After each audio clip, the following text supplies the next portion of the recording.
Hari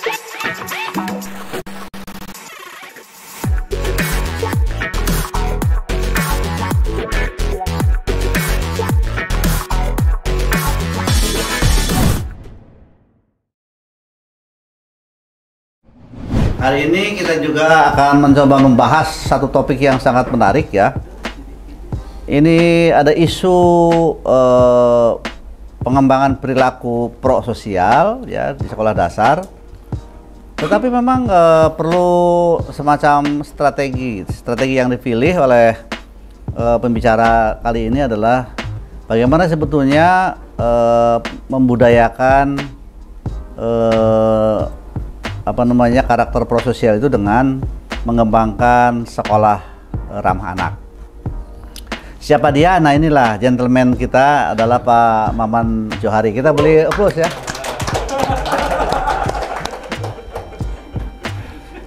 Nah, jadi Pak Maman Johari ini adalah mahasiswa program doktor ya, program pendidikan umum dan karakter di Universitas Pendidikan Indonesia, dan sangat tepat sekali mengangkat persoalan ini, dan beliau ingin menghasilkan satu model bagaimana sebetulnya karakter prososial itu bisa dikembangkan lewat sekolah ramah anak. Tuh. Ini kenapa menarik? Sekarang tuh begini, ada tendensi ya di kita itu bahwa keinginan mengembangkan perilaku prososial atau mengembangkan kohesi kelompok itu justru yang ada memframing ya memframing ujaran-ujaran yang bisa melakukan pembelahan sosial sekarang gitu. Jadi oleh karena itu barangkali inilah mulanya ya di sekolah dasar harus dibina. Jadi betapapun hingar-bingarnya di dunia media sosial begitu, di dunia digital, tetapi di sekolah harus tetap dikembangkan. Bagaimana anak-anak kita harus punya perilaku prososial. Framing sekuat apapun untuk memframing wacana pembelahan sosial, saya kira sudah punya imunitas ya gitu anak-anak di SD itu. Nah, kita tanya saja nih ke Pak Maman ya. Di masyarakat kita, terutama di dunia maya ya, di sosial media, itu sekarang tuh seolah-olah sisa dari konsentrasi politik beberapa waktu yang lalu, kok rasa-rasanya itu memframing wacana pembelahan sosial tuh masih ramai gitu. Ada persoalan apapun selalu ditarik-tarik ke persoalan ya itu ya. Tetap sosial itu dibelah ya, cebong dan kampret. Dan kampret itu padahal sudah bersatu itu cebong dan kampret itu, tetapi kok framing itu tuh tetap ada. Nah, sekarang coba seberapa signifikannya sebetulnya riset atau upaya intelektual yang akan dikembangkan Pak Maman Johari dalam kerangka mengembangkan sikap prososial itu dihadapkan dengan framing yang semacam tadi. Silakan. Baik, terima kasih Prof. Jadi penelitian ini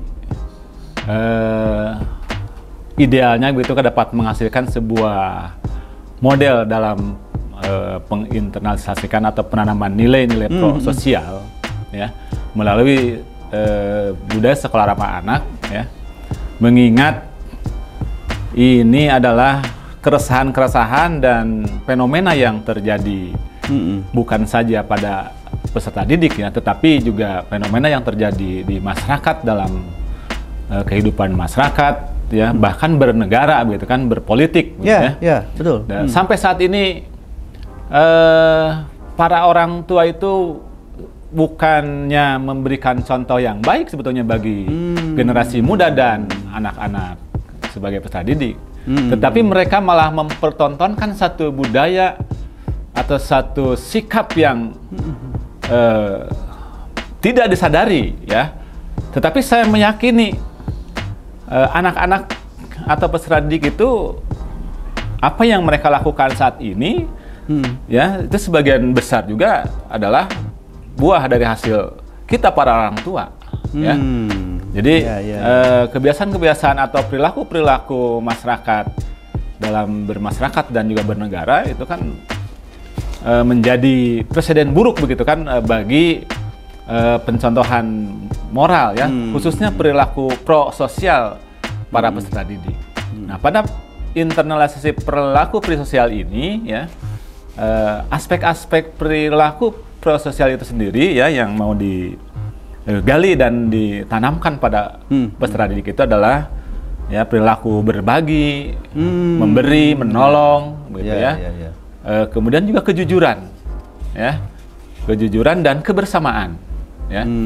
Nah, pada konteks program Sekolah Ramah Anak, tadi dikatakan bahwa Sekolah Ramah Anak itu adalah sekolah yang menyediakan fasilitas yang aman, nyaman, bahkan disebut juga rindang, gitu ya.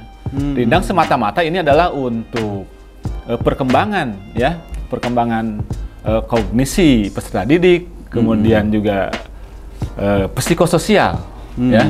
Jadi menurut saya pro-sosial ini juga sangat penting begitu kan diberikan atau ditanamkan pada peserta didik untuk menjadi manusia yang begitu kan, yang peduli, berbagi kan, kemudian juga bisa bekerja sama dan juga kejujuran, ya. Dan nanti pada penelitian ini ya, karena penelitian ini juga adalah penelitian mix method ya, dengan penelitian kualitatif dan kuantitatif, di mana pada awal itu kan pengumpulan data-data dan juga memberikan apa namanya pemahaman-pemahaman kepada warga sekolah dulu, kepada guru dulu dan tenaga kependidikan. Bagaimana tindakan atau perilaku prososial yang harus ditanamkan kepada peserta didik. Kemudian nantinya juga peserta didik itu juga akan diajak atau secara bersama-sama melalui program sekolah, melalui kebiasaan sekolah untuk menanamkan nilai-nilai prososial.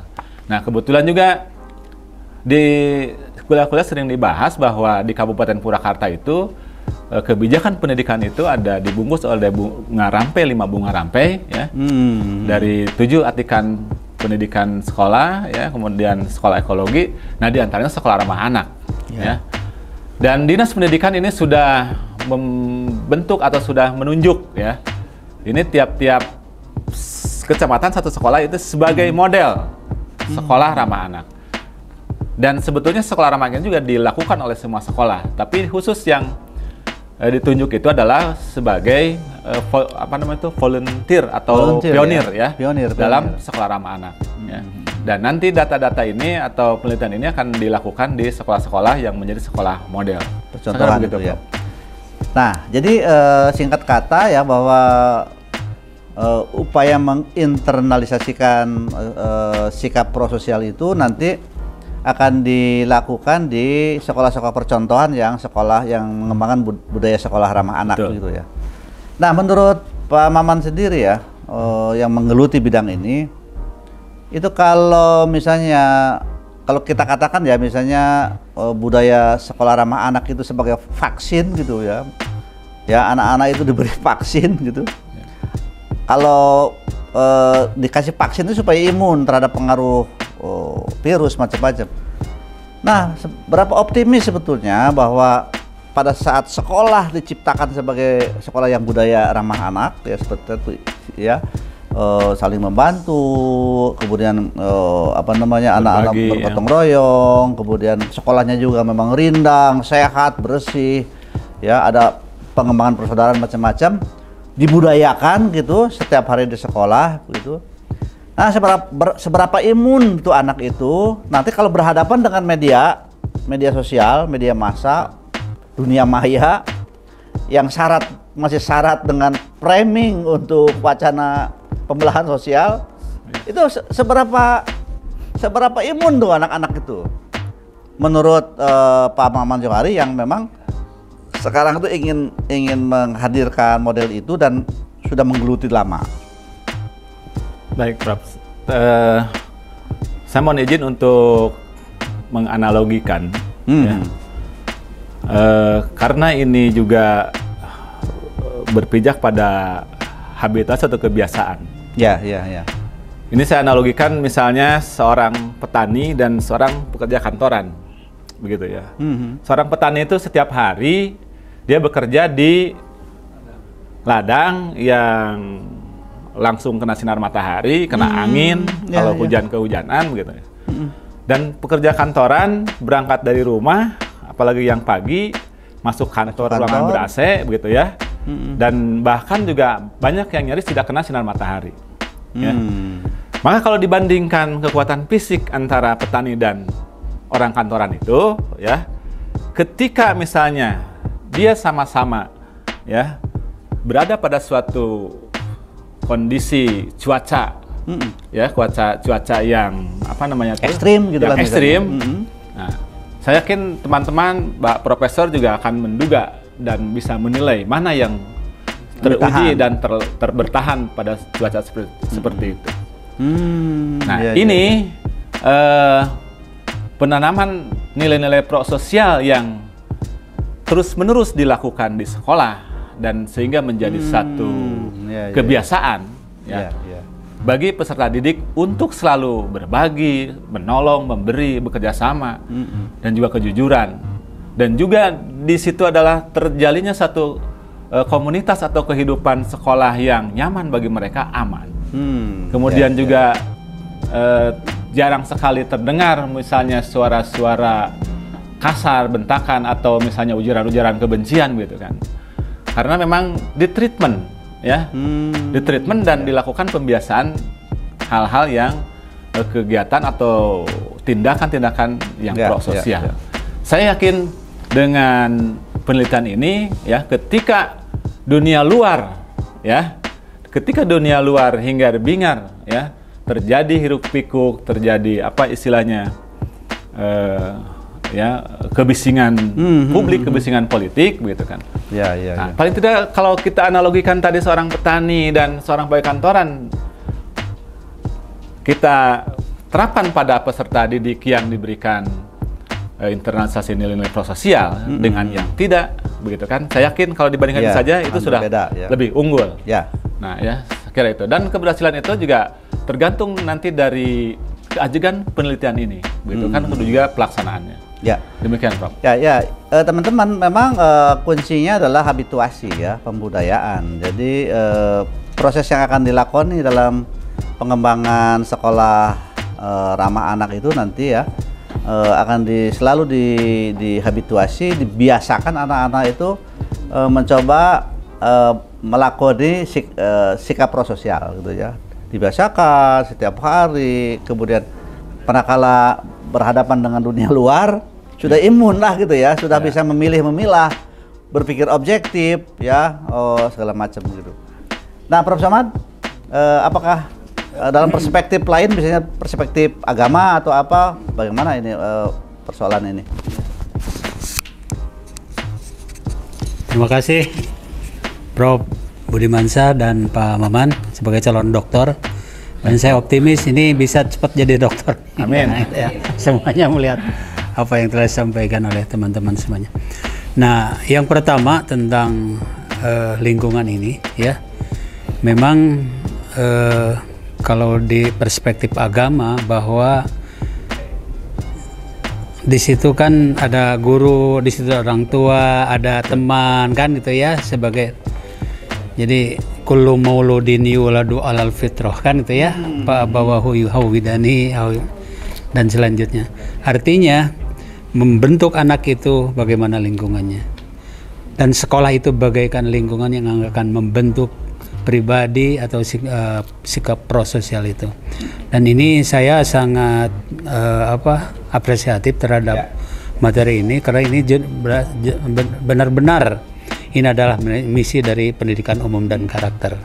Itu satu. Kemudian yang kedua, Pak Maman, di situ kan di dalam proses pembudayaan ya, prososial itu di situ ada kepala sekolah, ada guru, ada tendik, ya, siswa, dan mungkin juga ada masyarakat sekitar. Nah, bagaimana itu peran-peran dari masing-masing ini dalam rangka membentuk sikap prososial itu? Barangkali nanti bisa dijelaskan tentang hal itu. Baik, terima kasih Prof. Betul sekali, dalam kegiatan sekolah ramah anak dalam komunitas satu lembaga itu kan ada kepala sekolah, guru, tendi, kemudian penjaga sekolah, dan bahkan juga orang tua siswa dan siswa sendiri. Dan pada program ini masing-masing katakan kepala sekolah punya peran dan tugas masing-masing dengan guru, ya. Sebagai contoh, misalnya dalam membuat satu program untuk program sekolah ramah anak, ini kepala sekolah itu adalah sebagai pimpinan, ya, yang beliau itu bisa menginisiasi, tetapi juga harus tetap demokratis. Jadi menurut bukunya Sudrajat itu ada bagaimana membuat program sekolah apa itu ya. Jadi dalam membuat program itu kepala sekolah itu sebagai leader, ya, dia mencontohkan bahwa misalnya program itu digagas oleh kepala sekolah, kemudian disampaikan kepada guru-guru, ya. Guru-guru nanti itu bisa memberikan kontribusi apa namanya tuh, pendapat-pendapat atau ide-ide, ya. Kemudian setelah itu juga dibahas sama-sama, ya. Dan kemudian menjadilah sebuah program. Nah, dalam program sekolah ramah anak ini sendiri, memang selain daripada menyiapkan perilaku-perilaku yang ramah, juga memang lingkungan itu juga disiapkan sedemikian rupa. Jadi ibaratnya begini, ini sebuah meja, ya. Ini meja ini kalau di sekolah ramah anak ini tidak boleh runcing. Sebab kalau anak lari kejedot anak kelas 1, ini bisa luka gitu kan. Kan seperti itu. Maka pada lingkungan pun didesain juga lingkungannya, ya. Dan nantinya ini sekolah ekologi ada program tatanan di Balai Atikan atau TDBA, itu juga menunjang sekolah ramah anak dengan menyiapkan lingkungan yang nyaman. Rindang. Ya, begitu kan. Ya. Kalau di sekolah yang rindang hijau, itu kan ada pakar apa namanya itu, pandangan kita itu kan melihat hijau itu otak jadi adem dan lancar gitu ya. Begitu, ya. Bisa dicontohkan sekarang, bisa dicontohkan oleh Pak Maman bagaimana rindangnya sebuah kelas ini. Ya, itu misalkan lihat-lihat yang cantik gitu kan ya, yang itu kan jadi cenghar kan. Ya. Itu rindang menurut rindang kan tahapan usia gitu ya, rindang usia anak-anak gitu ya. Dan memang di sekolah-sekolah itu memang sarana-sarana itu kan memang di apa namanya tuh betul-betul disiapkan dan didesain, ya. Oke. Seperti SD-nya Satu Negeri Kidul dan juga termasuk SD tempat saya bertugas juga saya menyiapkan juga, ya. Bagaimana tuh taman kayak saung gitu. Nah, kalau misalnya sempat, saya akan sangat bangga dan terima kasih kalau sempat melihat ke sana, Pak Prof. Terima kasih Pak Maman, ya. Dari ini jadi ramah anak itu, sekolah ramah anak itu tidak hanya dalam konteks fisik. Betul. Tapi bisa dari segi program, kemudian bisa jadi dari interaksi, kan gitu ya. Betul. Dan juga tadi tentang lingkungan kan gitu ya. Jadi ini sudah cukup komprehensif, Prof, sehingga nanti akan menjadi model tersendiri mungkin ya untuk bisa diedarkan kepada seluruh Indonesia, masyarakat kita ini. Amin. Terima kasih. Selamat. Assalamualaikum warahmatullahi wabarakatuh. Waalaikumsalam. Ya, kita beri aplaus untuk Pak Maman, ya. Mudah-mudahan apa namanya programnya bisa berhasil. Terima kasih.